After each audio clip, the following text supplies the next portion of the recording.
ರಾಜ್ಯದಲ್ಲಿ ಸಂಪೂರ್ಣ ಬಹುಮತ ಹೊಂದಿರುವಂತಹ ಸಿಎಂ ಸಿದ್ದರಾಮಯ್ಯ ಅವರ ಸರ್ಕಾರ ಇದೀಗ ಸಂಕಷ್ಟಕ್ಕೆ ಸಿಲುಕಿದೆ. ಮೂಡಾ ಕೇಸ್ ದಿನದಿಂದ ದಿನಕ್ಕೆ ಸಿಎಂ ಸಿದ್ದರಾಮಯ್ಯ ಅವರಿಗೆ ಉರುಳಾಗ್ತಾ ಇದೆ.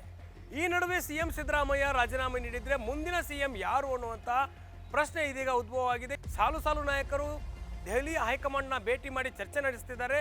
ಮುಂದಿನ ಸಿಎಂ ನಾನಾಗಬೇಕು, ಮುಂದಿನ ಸಿಎಂ ನಾನು ಅನ್ನುವಂಥ ಮಾತನ್ನ ನೇರವಾಗಿ ಹೇಳ್ತಿದ್ದಾರೆ. ಇದೆಲ್ಲದರ ನಡುವೆ ಇದೀಗ ಡಿಸಿಎಂ ಡಿಕೆ ಶಿವಕುಮಾರ್ ಅವರು ಅಮೆರಿಕ ಪ್ರವಾಸವನ್ನ ಕೈಗೊಂಡಿದ್ದಾರೆ. ಈ ಒಂದು ಪ್ರವಾಸ ರಾಜ್ಯ ಸರ್ಕಾರಕ್ಕೆ ಮುಹೂರ್ತ ಇಟ್ಟಿದ್ಯಾ, ರಾಜ್ಯ ಸರ್ಕಾರ ಪತನಕ್ಕೆ ಕಾರಣವಾಗುತ್ತಾ ಅನ್ನುವಂಥ ಪ್ರಶ್ನೆ ಇದೀಗ ನಮ್ಮ ಮುಂದೆ ಇದೆ. ಇದೆಲ್ಲದರ ನಡುವೆ ಹೈಕಮಾಂಡ್ ಸೂಚನೆ ನೀಡಿರುವಂಥದ್ದು 5 ವರ್ಷ ಕೂಡ ಸಿಎಂ ಸಿದ್ದರಾಮಯ್ಯ ಅವರು ಸಿಎಂ ಆಗಿರ್ತಾರೆ, ರಾಜ್ಯದಲ್ಲಿ ಯಾವುದೇ ಬದಲಾವಣೆ ಇಲ್ಲ ಅನ್ನುವಂಥ ಮಾತನ್ನ ಹೇಳಿರುವಂಥ ಹೈಕಮಾಂಡ್ಗೆ ಇದೀಗ ತಿರುಗೇಟು ನೀಡಲು ಡಿಸಿಎಂ ಲೆಕ್ಕಾಚಾರ ಹಾಕ್ತಿದ್ದಾರೆ ಅನ್ನುವಂಥ ಪ್ರಶ್ನೆ. ಗ್ಯಾರಂಟಿ ಗ್ಯಾರಂಟಿ ಗ್ಯಾರಂಟಿ, ಇದು ಗ್ಯಾರಂಟಿ ನ್ಯೂಸ್. ಸುದ್ದಿ ಖಚಿತ, ನ್ಯಾಯ ನಿಶ್ಚಿತ. ರಾಜ್ಯದಲ್ಲಿ ಸಂಪೂರ್ಣ ಬಹುಮತ ಹೊಂದಿರುವಂತಹ ಸಿಎಂ ಸಿದ್ದರಾಮಯ್ಯ ಅವರ ಸರ್ಕಾರ ಇದೀಗ ಸಂಕಷ್ಟಕ್ಕೆ ಸಿಲುಕಿದೆ. ಅದರಲ್ಲೂ ಕೂಡ ಸಿಎಂ ಸಿದ್ದರಾಮಯ್ಯ ಅವರು ಎದುರಿಸುತ್ತಿರುವಂತಹ ಮೂಡಾ ಕೇಸ್ ದಿನದಿಂದ ದಿನಕ್ಕೆ ಸಿಎಂ ಸಿದ್ದರಾಮಯ್ಯ ಅವರಿಗೆ ಉರುಳಾಗ್ತಾ ಇದೆ.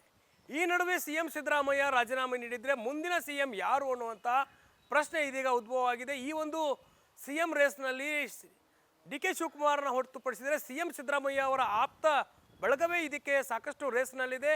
ಸಾಲು ಸಾಲು ನಾಯಕರು ದೆಹಲಿ ಹೈಕಮಾಂಡ್ನ ಭೇಟಿ ಮಾಡಿ ಚರ್ಚೆ ನಡೆಸ್ತಿದ್ದಾರೆ.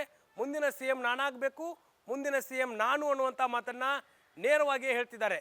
ಇದೆಲ್ಲದರ ನಡುವೆ ಇದೀಗ ಡಿಸಿಎಂ ಡಿಕೆ ಶಿವಕುಮಾರ್ ಅವರು ಅಮೆರಿಕ ಪ್ರವಾಸವನ್ನು ಕೈಗೊಂಡಿದ್ದಾರೆ. ಈ ಒಂದು ಪ್ರವಾಸ ರಾಜ್ಯ ಸರ್ಕಾರಕ್ಕೆ ಮುಹೂರ್ತ ಇಟ್ಟಿದ್ಯಾ, ರಾಜ್ಯ ಸರ್ಕಾರ ಪತನಕ್ಕೆ ಕಾರಣವಾಗುತ್ತಾ ಅನ್ನುವಂಥ ಪ್ರಶ್ನೆ ಇದೀಗ ನಮ್ಮ ಮುಂದೆ ಇದೆ. ಇದಕ್ಕೆ ಏನು ಇದು ತಾಜಾ ಉದಾಹರಣೆ ಏನಲ್ಲ. ಈ ರಾಜ್ಯದಲ್ಲಿ ಸಾಕಷ್ಟು ಹಲವು ಬಾರಿ ಏನು ಅಮೆರಿಕ ಪ್ರವಾಸದ ಎಫೆಕ್ಟ್ ರಾಜ್ಯ ಸರ್ಕಾರದ ಮೇಲೆ ಆಗಿದೆ. ಹಿಂದೆ ಯಡಿಯೂರಪ್ಪ ವಿಜೇಂದ್ರ ಕೂಡ ಅಮೆರಿಕ ಪ್ರವಾಸಕ್ಕೆ ಹೋದಾಗ ಅಲ್ಲೂ ಕೂಡ ರಾಜಕೀಯ ಬದಲಾವಣೆ ಆಗಿತ್ತು. ಅದರಲ್ಲೂ ಕೂಡ ಏನು ಎಚ್ ಡಿ ಕುಮಾರಸ್ವಾಮಿ ಅವರು ಅಮೆರಿಕ ಪ್ರವಾಸವನ್ನು ಕೈಗೊಂಡಿದ್ದರು.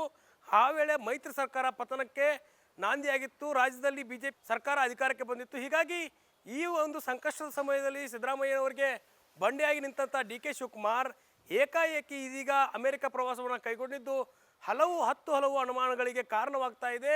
ಅಮೆರಿಕ ಪ್ರವಾಸದಲ್ಲಿದ್ದುಕೊಂಡೇ ಸಿಎಂ ಸಿದ್ದರಾಮಯ್ಯ ಸರ್ಕಾರಕ್ಕೆ ಮುಹೂರ್ತವನ್ನು ಇಡ್ತಾರಾ ಡಿ ಕೆ ಶಿವಕುಮಾರ್ ಅನ್ನೋ ಪ್ರಶ್ನೆ ಇದೀಗ ನಮ್ಮ ಮುಂದಿದೆ. ಯಾಕಂದರೆ ಈ ಸಿಎಂ ಸಿದ್ದರಾಮಯ್ಯವರ ಪರವಾಗಿ ಸಾಕಷ್ಟು ಹೈಕಮಾಂಡ್ ಮತ್ತು ಶಾಸಕರು, ಸಚಿವ ಸಂಪುಟ ಸದಸ್ಯರು ಎಲ್ಲರೂ ಕೂಡ ಬೆಂಬಲವನ್ನು ಸೂಚಿಸಿದ್ದಾರೆ. ಇದರ ನಡುವೆ ಏನು ಕಾನೂನು ಹೋರಾಟದಲ್ಲಿ ಸಿಎಂ ಸಿದ್ದರಾಮಯ್ಯ ಮುನ್ನಡೆ ನಿಂತಾ ಇದ್ದರೆ ಇತ್ತ ಏನು ಹೈಕಮಾಂಡ್ ಕೂಡ ಅವರಿಗೆ ಎಲ್ಲ ರೀತಿಯಾದಂಥ ಬೆಂಬಲವನ್ನು ನೀಡ್ತಾ ಇದೆ. ಆದರೆ ಇದೆಲ್ಲದರ ಸಂಕಷ್ಟದ ನಡುವೆ ಇದೀಗ ವೈಯಕ್ತಿಕ ಟೂರ್ ಹೋಗ್ತಾ ಇದ್ದೀನಿ ಅನ್ನುವ ನಿಟ್ಟಿನಲ್ಲಿ ಏನು ಮಲ್ಲಿಕಾರ್ಜುನ ಖರ್ಗೆ ಅವರಿಗೆ ಈಗಾಗಲೇ ಪತ್ರ ಬರೆದು ಮನವಿಯನ್ನು ಮಾಡಿದಂಥ ಡಿ ಕೆ ಶಿವಕುಮಾರ್ ಅವರು ಒಂದು ಫಾರಿನ್ ಟ್ರಿಪ್ನ ಕೈಗೊಂಡಿದ್ದರೆ ಇತ್ತ ಸಿಎಂ ಸಿದ್ದರಾಮಯ್ಯ ಅವರ ಕಾನೂನು ಹೋರಾಟ ದಿನದ ದಿನಕ್ಕೆ ಮುನ್ನುಡ್ತಾ ಹೋಗ್ತಾ ಇದೆ. ಇದೆಲ್ಲದರ ನಡುವೆ ರಾಜ್ಯ ರಾಜಕೀಯದಲ್ಲಿ ಬದಲಾವಣೆ ಗಾಳಿ ಬೀಸ್ತಿದೆಯಾ ಅನ್ನುವಂಥ ಪ್ರಶ್ನೆ ಇರುವಂಥದ್ದು. ಯಾಕಂತಂದರೆ ಮೇಲಿಂದ ಮೇಲೆ ಸತೀಶ್ ಜಾರಕಿಹೊಳಿ ಆಗಿರ್ಬೋದು, ಜಿ ಪರಮೇಶ್ವರ್ ಆಗಿರ್ಬೋದು, ಎಂ ಬಿ ಪಾಟೀಲ್ ಆಗಿರ್ಬೋದು, ಕೆ ಎಚ್ ಮುನಿಯಪ್ಪ ಆಗಿರ್ಬೋದು, ಈಗ ಡಿ ಕೆ ಶಿವಕುಮಾರ್ ಅವರು ಕೂಡ ಏನು ದೆಹಲಿ ಹೈಕಮಾಂಡ್ಗಳನ್ನ ಮೀಟ್ ಆಗ್ತಾ ಇದ್ದಾರೆ.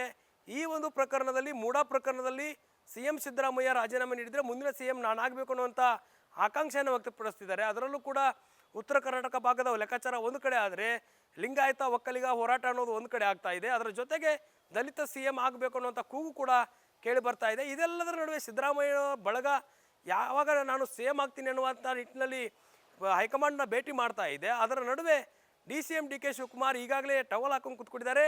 ನಾನೇ ಸಿಎಂ, ಮುಂದಿನ ಸಿಎಂ ನಾನೇ ಅನ್ನೋದನ್ನು ಹೈಕಮಾಂಡ್ಗೆ ನೇರವಾಗಿ ಹೇಳಿದ್ದಾರೆ. ಅದರಲ್ಲೂ ಕೂಡ ರಾಜ್ಯದಲ್ಲಿ ನಾನು ಪಕ್ಷ ಸಂಘಟನೆಯನ್ನು ಮಾಡಿ 136 ಸೀಟ್ಗಳನ್ನ ಗೆಲ್ಲೋದಕ್ಕೆ ಕಾರಣ ಆಗಿದ್ದೀನಿ, ಹೀಗಾಗಿ ನನ್ನನ್ನೇ ಸಿಎಂ ಮಾಡಿ ಅನ್ನುವಂಥ ಇರಾದೆಯನ್ನು ಏನು ರಾಜ್ಯದಲ್ಲಿ ಸರ್ಕಾರ ಆಡಳಿತ ಬರೋಕ್ಕಿಂತ ಮುಂಚೆ ಕೂಡ ಮಾಡಿದ್ರು. ಏನು ಸರ್ಕಾರ ರಚನೆ ಆಗಿತ್ತು, ರಚನೆ ಆದ ನಂತರ ಲೋಕಸಭಾ ಚುನಾವಣೆಯವರೆಗೂ ಕೂಡ ಒಬ್ಬರೇ ಸಿಎಂ ಇರ್ತಾರೆ. ಅದರ ನಂತರ 2.5 ವರ್ಷ ಸಿಎಂಗಳಾಗಿ ಏನು ಡಿಸಿಎಂ ಡಿ ಕೆ ಶಿವಕುಮಾರ್ ಮತ್ತು ಸಿಎಂ ಸಿದ್ದರಾಮಯ್ಯ ಆಗಬೇಕು ಅನ್ನೋಂಥ ಕಂಡೀಷನ್ ಹೈಕಮಾಂಡ್ ನೀಡಿದೆ ಅನ್ನುವಂಥ ಒಂದು ಗಾಳಿ ಮಾತು ಕೂಡ ಇತ್ತು. ಅದೆಲ್ಲವನ್ನು ಮೀರಿ ಇದೀಗ ಡಿಸಿಎಂ ಡಿ ಕೆ ಶಿವಕುಮಾರ್ ಅವರು ತಮ್ಮ ಒಂದು ಸಿಎಂ ಪಟ್ಟದ ಆಸೆಗೆ ಹೈಕಮಾಂಡ್ ಏನಾದರೂ ತಣ್ಣೀರು ಹಚ್ಚಿದ್ರೆ ಏನು ಅವರು ಪ್ಲ್ಯಾನ್ ಬಿ ಅನ್ನು ಮಾಡ್ಕೊಂಡಿದ್ದಾರೆ ಅನ್ನುವಂಥ ನಿಟ್ಟಿನಲ್ಲಿ ಕೂಡ ಈಗ ಚರ್ಚೆ ನಡೀತಾ ಇದೆ. ಅದರಲ್ಲೂ ಕೂಡ ಸರ್ಕಾರವನ್ನು ಕೆಡವಿ ಆದರೂ ನಾನು ಸಿಎಂ ಆಗ್ತೀನಿ ಅನ್ನುವಂಥ ನಿಟ್ಟಿನಲ್ಲಿ ಚಿಂತನೆಯಲ್ಲಿದ್ದಾರೆ ಅನ್ನುವಂಥ ಪ್ರಶ್ನೆ ಮುಂದೆ ಬರ್ತಾ ಇರುವಂಥದ್ದು. ಯಾಕಂತಂದರೆ ಡಿ ಸಿ ಎಂ ಆಗಿ ಅವರು ಈಗ ಕೆಲಸವನ್ನು ಮಾಡ್ತಿದ್ದಾರೆ. 2.5 ವರ್ಷ ಆದ ನಂತರ ನಾನೇ ಮುಂದಿನ CM ಅನ್ನುವಂಥ ಮಾತನ್ನು ಕೂಡ ಹೇಳ್ತಾ ಇದ್ರು.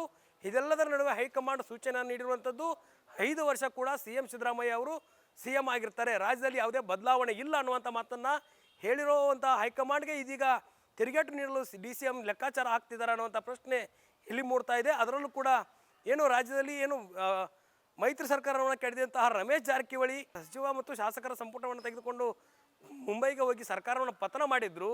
ಅದೇ ರೀತಿಯ ನಡೆಯನ್ನು DCM DK ಶಿವಕುಮಾರ್ ತೋರ್ತಾರೆ ಅನ್ನುವಂಥ ಈ ಲೆಕ್ಕಾಚಾರಗಳು ಕೂಡ ಇದೀಗ ರಾಜಕೀಯ ವಲಯದಲ್ಲಿ ಕೇಳಿ ಬರ್ತಾ ಇದೆ. ಹೀಗಾಗಿ ಈ ಒಂದು DCM DK ಶಿವಕುಮಾರ್ ಅವರ ತಂತ್ರ ಯಾವ ರೀತಿ ನಡೆಯುತ್ತೆ ಅನ್ನೋದನ್ನು ಕಾದು ನೋಡಬೇಕಾಗಿದೆ. ಕ್ಯಾಮರಾ ಪರ್ಸನ್ ರಾಜೇಶ್ ಜೊತೆ ದುರ್ಗೇಶ್ ನಾಯಕ, guarantee news, Bengaluru. Guarantee news, ಸುದ್ದಿ ಖಚಿತ, ನ್ಯಾಯ ನಿಶ್ಚಿತ.